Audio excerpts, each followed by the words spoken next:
People were impacted that day, including people right here in Northeast Wisconsin. You found one. Yeah. One Green Bay woman recalls September 11th. She was on the phone with her brother while he was living in New York City at the time, and what happened that day just changed her outlook on life.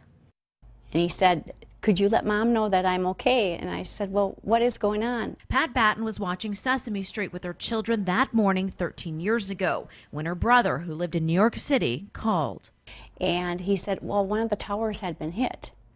And I don't think that it really registered with me. Until she saw more. And I saw a second plane go into another tower. Her brother, who worked just blocks from Ground Zero, thankfully was on a business trip to Connecticut and left the city earlier that morning. I tried calling them again, and I couldn't get through. They would always say that the lines were busy. He was safe from the falling buildings, smoke and debris.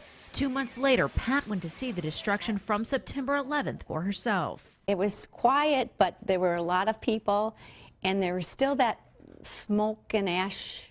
She knew how close her brother had been that day, and it's an event that taught her more about life. And it just made me just want to be with my family. It just more and be more appreciative of things. It just totally changed me.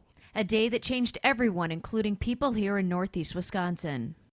Well, Pat, as you saw there, and her husband and their daughters, they went to visit the 9/11 memorial in New York City last year. I was there